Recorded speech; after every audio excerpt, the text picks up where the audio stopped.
कबीरदास से आपके हिंदी लिटरेचर में भी क्वेश्चन आते हैं और हिस्ट्री में भी आते हैं। ठीक है, कबीरदास जी की वाणी को जो है विभिन्न प्रकार के ग्रंथों में संकलित किया गया है और अधिकतर गुरु ग्रंथ साहिब में इनकी वाणी का बहुत ज़्यादा इस्तेमाल किया गया है। वहाँ इनकी वाणी के लिए शब्द नाम से शब्द यूज करा जाता है। शब्द जो है पार्ट है इन्हीं के बीजक का। बीजक के इनकी वाणी को संकलित किया गया था। धर्मदास इनके एक शिष्यों में से एक थे जिन्होंने इनकी वाणी को बीजक में संकलित करा था और शब्द उसका एक हिस्सा है। कबीरदास जी अनपढ़ थे, शिक्षित नहीं थे। ठीक है, ये शिक्षित नहीं थे, अनपढ़ थे और उसके बावजूद इनकी वाणी आज पूरी दुनिया में गूंजती है। आपने अगर कोई दोहा सुना होगा तो इसका होगा कबीरदास, सही है ना। तो आज हम कबीरदास जी की बात करने वाले हैं। कुछ एक दो कहानियां भी मैं आपको बताऊंगा इनसे रिलेटेड। ठीक है, वो कहानी भी देखेंगे। देखो बहुत ही दिलचस्प कहानियां इनसे जुड़ी हुई, बहुत ही भोले व्यक्ति थे। ठीक है, अगर जन्म की बात करो तो इनका जन्म जो है 1440 में माना जाता है। ठीक है, कबीरदास जी का जन्म 1440 में माना जाता है, लेकिन जन्म को लेकर के विभिन्न इतिहासकार एक मत नहीं रखते हैं। तो ये 1440 ना कह करके बहुत से कहेंगे 1438 कहते हैं। क्या कहते हैं? 1438। तो 1438 में इनका जन्म माना जाता है। अच्छा, जन्म को लेकर के कई कहानियां भी विख्यात हैं कि ये मुस्लिम थे या हिंदू थे, इसमें भी विवाद है। ठीक है, एक कहानी ये है कि इनको जो है एक विधवा जो है एक विधवा के गर्भ से जन्म लेते हैं और वो विधवा जो है एक तालाब के किनारे वाराणसी में इसको छोड़ करके चली जाती है, क्योंकि वो इनको पालन पोषण करने में इनके क्या थी, असमर्थ थी। ये कारण रहा होगा कि वो तालाब के किनारे उनको छोड़ करके चली जाती। लहतारा नामक का तालाब है जिसके किनारे इसको छोड़ करके जाया जाता है। दो जुलाहे हैं, जुलाहे का नाम है अली और नीलू। जुलाहे कौन होते हैं? जो आप कपड़ा बुन करके अपनी रोजी रोटी कमाते हैं, वही उनकी लिवलीहुड होती है, तो वो जुलाहे हैं। तो ये अली और नीरू नाम के दो जुलाहे उसको ले आते हैं क्योंकि ये भी दो निसंतान थे। ये भी क्या थे? निसंतान थे। तो इन्होंने कबीर जी को पाला पोसा। तो यहाँ पर कबीर दास जी को क्या कहा जाता है कि इनको जो जन्म देने वाली माता है वो हिंदू है और जो लालन पालन करने वाले हैं वो मुस्लिम है। तो हिंदू और मुस्लिम संस्कृति के समन्वयक हो जाएंगे। ठीक है, कल्चर के समन्वयक हो गए। अच्छा, हिंदू मानना ऐसा मत क्यों है कि ये हिंदू थे?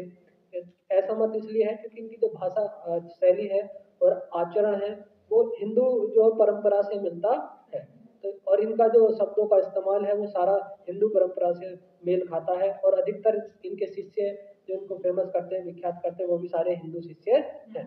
तो यही कारण है कि कुछ लोग मानते हैं कि हिंदू थे और ऐसा मानना है कि एक विधवा महिला है हिंदू, उससे जो है इनका जन्म होता है और बाद में जो है मुस्लिम दंपत्ति है जो निसंतान है, निसंतान दंपत्ति इनको लेकर के अपने यहाँ आ जाती है जिनका नाम अली और नीरू है। तो वो इनका लालन पालन करते हैं जो पेशे से जुलाए हैं। सही है ना। तो अब ये क्योंकि इनको जन्म देने वाले हिंदू और पालने वाले मुस्लिम, तो दोनों संस्कृति की झलक इनमें देखने को मिलती है। कबीरदास जी में दोनों झलक देखने को मिलेगी, इसलिए ये सर्वप्रिय रहे, यानी कि हिंदुओं के भी प्रिय रहे और मुस्लिमों के भी प्रिय रहे। अगर इनकी पत्नी की बात करो, ठीक है, पत्नी की बात करते हैं तो पत्नी का नाम है इनकी लोई। ठीक है, पत्नी का नाम लोई है और लोई को लेकर के बहुत सारी कहानियां कही जाती है। लोई एक बहुत सुंदर महिला थी। अगर इनकी फैमिली की बात करते हैं, परिवार की बात करते हैं, तो पत्नी का नाम आता है लोई और पुत्री है इनकी कमाली और पुत्र है कमाल। ठीक है, ये इनके शिष्य भी बनते हैं बाद में। इनके शिष्यों में से दो हैं, एक ही पुत्र है और एक ही पुत्री है, कमाली और कमाल। सही है जी। और पत्नी है लोई। लोई के बारे में कहानी भी प्रचलित है। लोई बहुत सुंदर महिला थी। ठीक है, काफी सुंदर महिला थी। अच्छा, कबीरदास जी जो है सत्संग भजन में लगे रहते थे और सत्संग भजन में लगे रहते थे तो इनके यहाँ जो है लोगों की भीड़ रहती थी कि उठक बैठक रहती थी लोगों की। वहाँ पर आना जाना रहता था, कभी 200, कभी 150, कभी 250। तो उनके खाने पीने की व्यवस्था करते थे अपने आप ही। तो राशन पानी जिस दुकान से लाया करते थे तो वो राशन देने वाला भी परेशान हो गया था कि क्या करा जाए, तुमने अभी तक तो कर्जा चुकाया नहीं है और अब तुम नया नया राशन लेकर के आते हो। एक दिन जो है लोई के सामने ये समस्या आ जाती है कि 200, लगभग 200 150 इकट्ठे आ जाते हैं कबीरदास जी के पास और घर में चावल का एक दाना भी नहीं। तो वो फिर उनके पास जाती है, दुकानदार के पास जिनसे उनका राशन का लेन देन चलता है। तो वो इस बार देने से मना कर देता है कि अभी तुमने पुराना उधार चुकाया नहीं है और नया तुम लेने आ गए। ठीक है ना। तो यहाँ पर तो कहती है आज तो देना पड़ेगा क्योंकि आज तो इज्जत का सवाल है। तो फिर वो उनको कहता है ठीक है मैं एक शर्त पे दे दूंगा, रात को आपको आना पड़ेगा सोने के लिए मेरे साथ। ऐसा ऑफर उनके साथ रखता है। तो वो कहती है अरे मरे, अब तू यहाँ पे सोच देखो इन दोनों की। वो कहती है ये भी कोई बात है, ये पहले बता देता, इस चीज के लिए परेशान है, चल मैं आ जाऊंगी, ठीक है अभी तो राशन दे दे। वो राशन लेकर के घर जाती है, और जब अतिथि चले जाते हैं तो वो सज धवज रही है, लोई सज रही है, तैयार हो रही है वहां जाने के लिए। तो कबीरदास जी पूछते हैं मधुर वाणी में कि कहाँ जा रही हो। चलिए, तो वो बताती है कि ऐसे ऐसे बात है, वो बनिया जो है मुझे वहां बुलाया उसने, और राशन का उधार चुका देगा वैसे। तो कबीरदास जी कहते हैं अरे ये इस चीज के लिए परेशान था, चलो मैं तुम्हें छोड़ाता हूँ, बारिश हो रही है। बारिश हो रही थी, काफी आंधी चल रही थी।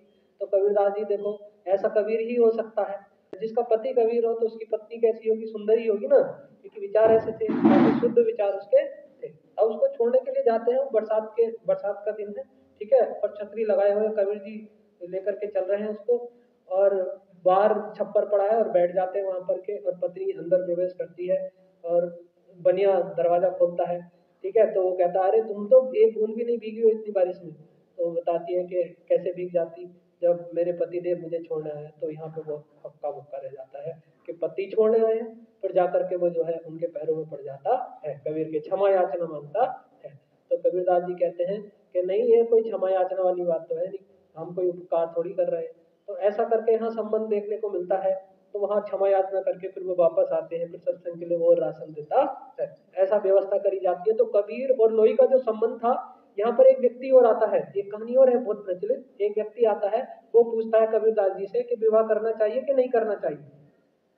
तो कबीरदास जी अपनी पत्नी को आवाज मारते हैं, लोई को आवाज मारते हैं, लोई आती है। पहले तो व्यक्ति आता है, पूछता है कि विवाह करना चाहिए कि नहीं करना चाहिए। तो उससे कहते हैं कि कल दोपहर में आ जाना, इसका आंसर मैं कल दूंगा। तो कह रहा मैं इतनी दूर से आया हूँ तो मुझे अभी जवाब दे दो। वो कहता है ना, मैं तुझे कल दोपहर में ही जवाब दूंगा। अगले दिन बुलाया जाता है दोपहर में, भरी धूप है, वाराणसी तुम जानते हो, वाराणसी में इनका जन्म हुआ था। वाराणसी में तो गर्मी काफी हो जाती है, उत्तर प्रदेश का है ना, गंगा नदी के किनारे। बड़ी धूप में वो व्यक्ति आता है, फिर से प्रश्न करता है कि आप बताएं महाराज कि विवाह करना चाहिए कि नहीं चाहिए, कि बैठो तुम अभी बताते हैं देखो। तो उसने अपनी पत्नी को आवाज मारते हैं, कबीरदास जी अपनी पत्नी को आवाज मारते हैं और बोलते हैं लोई जरा एक वो दिया जला लो, लैंप जला लो, दिया जला लो रोशनी के लिए, मेरी सुई खो गई है और वो ढूंढनी है मुझे बाहर बड़ी धूप में। तो वो जाती है, वो दिया जला करके लाती है, और सुई, दोनों सुई ढूंढने में लगे हुए हैं भरी धूप में दिए से, है नहीं। तो वो देख करके जो प्रश्न लेकर के आया था, थोड़ा भौचक्का रह जाता है कि अरे ये तो दोनों मूर्ख हैं। वो कहता है अरे महाराज आप तो दोनों मूर्ख हैं, क्या कर रहे हो, धूप में दिए से क्या ढूंढ रहे हो। तब कबीरदास जी कहते हैं बेटा मैं तेरे प्रश्न का जवाब दे रहा हूँ, अगर संबंध ऐसा है तो विवाह करना चाहिए। मैंने उससे कहा, उसने प्रश्न नहीं किया, बिना प्रश्न करे वो दिया ले आई। अगर संबंध ऐसा है तो विवाह करना उचित है। और वहां पर वो क्या करते हैं, चला जाता है। तो लोई को लेकर के, इनकी पत्नी है लोई, बहुत ही और भी कहानियां हैं लेकिन मैं दो कहानियां आपको बता दिया है, ठीक है। तो पत्नी का नाम लोई है और पुत्री का नाम कमाली है और पुत्र का नाम कमाल है। यही उनके बाद में दो शिष्य बनते हैं। शिष्य की बात करें तो इनके शिष्य जो है दादू है, कौन है दादू, मलूकदास है, कौन है मलूकदास, और पुत्र पुत्री में ही आ जाएंगे कमाल और कमाली, पद्मनाथ ज्ञानीदास है, गोपाल है, और भागोदास, जागुदास और धर्मदास, ये है। अच्छा, ये किनके शिष्य थे, ये रामानंद के शिष्य थे। किनके शिष्य थे, रामानंद। और मैंने आपको बताया कि जो भक्ति धारा में हिंदी भाषा का प्रयोग करने वाले पहले संत हैं वो है रामानंद। और रामानंद को उत्तर भारत में भक्ति आंदोलन शुरू करने का श्रेय जाता है, और ये दक्षिण और उत्तर भारत के सेतु कहलाते हैं। जिसका गुरु इतना महान होगा तो उसका शिष्य कितना महान होगा, ठीक है। और गुरु की महिमा का भी ये वर्णन करते हैं। तो गुरु के लिए क्या, आपने प्रसिद्ध दोहा भी सुना होगा, गुरु गोविंद दोऊ खड़े काके लागू पाओ, बलिहारी गुरु आपने गोविंद दिए बताए। कबीर तेनर अंध है, गुरु को कहता और, हरि रूठे गुरु ठोर है, गुरु रूठे नहीं ठोर। यानी कि ये जो मनुष्य है ये अंधा है, गुरु को पराया कहता है। अगर एक बार को भगवान रूठ जाते हैं ना तो तुम्हारा सहारा कौन बनता है, गुरु बनता है, वो उतार देता है। लेकिन एक बार को गुरु अगर रूठ जाता है ना तो फिर आपको भगवान भी नहीं तार सकते। हिंदू मुस्लिम समन्वय के पैगंबर कहे जाते हैं, कारण है क्योंकि इनका लालन पालन मुस्लिम परिवार में होता है और इनको जन्म देने वाली हिंदू माता मानी जाती है, ठीक है। तो इनको दोनों तरफ से बराबर प्रेम मिलता है। प्रमुख रचनाएं हैं, कबीर के नाम से याद है, रख लेंगे, कबीर शब्दावली, कबीर दोहावली, कबीर ग्रंथावली। कबीर शब्दावली, कबीर ग्रंथावली, दोहावली, शब्दावली, ग्रंथावली, और कबीर लगाना है। इसके अलावा इनका शिष्य है, शिष्य का नाम है धर्मदास। धर्मदास जो है इनकी वाणी का संग्रह करता है, संकलन करता है, और इस संकलन को आप बीजक के रूप में जानते हो। तो ये प्रश्न बहुत महत्वपूर्ण बनता है कि कबीरदास जी की वाणी का संकलन क्या कहलाता है? बीजक। क्या कहलाता है? बीजक। बीजक के तीन मुख्य भाग हैं, साखी है, शबद है और रमेनी है। ये तीन मुख्य भाग हैं किसके? बीजक के। ठीक है ना। शबद का इस्तेमाल और प्रयोग गुरुवाणी में काफी किया गया है, गुरु ग्रंथ साहिब में काफी किया गया है। कभी आप गुरुद्वारे जाएंगे, सत्संग सुनेंगे, तो आप सत्संग में सुंदर शब्द का कई बार इस्तेमाल किया जाता है। अच्छा, इनकी जो वाणी थी, जो भाषा थी, वो भाषा कौन सी थी? तो भाषा हिंदी थी। इनके गुरु रामानंद ने कौन सी भाषा का प्रयोग किया था? हिंदी का। भक्ति आंदोलन में हिंदी भाषा को प्रयोग करने वाले पहले कौन थे? रामानंद। कौन थे? रामानंद। तो इन्होंने भी हिंदी का प्रयोग किया और हिंदी की उपभाषा का प्रयोग किया। हिंदी की उपभाषाएं कौन कौन सी होती है? एक तो खड़ी है, जो यहाँ हमारे क्षेत्र में बोली जाती है, ये खड़ी भाषा बोली जाती है। थोड़ा लखनऊ साइड चले जाओगे तो वहाँ अवधी बोली जाती है। कौन सी बोली जाती है? अवधी। ठीक है, अवधी हो गई, खड़ी बोली हो गई। इसके अलावा आप उत्तर भारत में चलिए, पंजाबी जो भाषा है, जो हरियाणवी भाषा है और ये राजस्थानी भाषा है, ये सारी हिंदी की उपभाषाएं हैं। ठीक है, जिनकी लिपि अलग अलग है, कि लिखने का तरीका इनको अलग अलग है, लेकिन बोलने का तरीका अलग अलग मैच करता है। तो ये हिंदी की उपभाषा है। इन भाषाओं के शब्दों का प्रयोग मिलता है, और यही कारण है कि गुरु ग्रंथ साहिब में ये भाषा ज्यादा इस्तेमाल की गई है। सही है ना। तो ये उपभाषा, इन उपभाषाओं के साथ साथ हिंदी का प्रयोग मिलता है इनकी वाणी में। अगर दार्शनिक मत की बात करो तो निर्गुण ब्रह्म के पक्ष में है, निर्गुण भक्ति धारा के पक्ष में मूर्ति पूजा, आडंबर का एक खंडन करते हैं।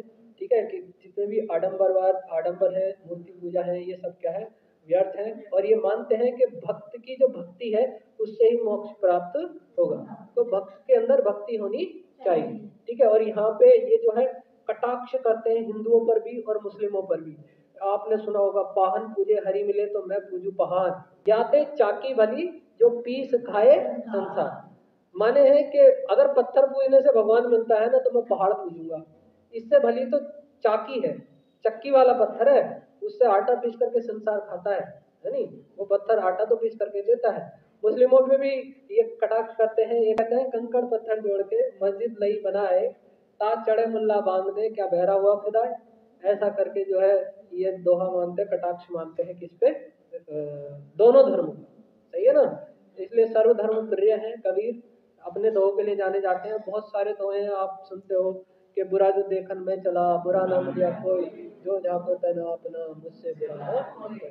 बड़ा हुआ तो क्या हुआ, जैसे पेड़ खजूर, पंथी को छाया, पंथी को छाया नहीं, पंथी को, पंछी को नहीं, पंथी को छाया नहीं, फल लागे अति। ठीक है ना। और बहुत सारे दोहे हैं, जितने भी दोहे अधिकतर आपने हिंदी भाषा में पढ़े होंगे, 9th-10th में पढ़े होंगे ना। तो ये सब कबीरदास जी के दोहे हैं कि भक्त और भगवान में कोई अंतर नहीं है, और ये प्रोत्साहित करते हैं भक्त की भक्ति को। भक्त के अंदर भक्ति की जो है वो होनी चाहिए, इच्छा होनी चाहिए, और वही मोक्ष प्राप्ति हो जाएगी।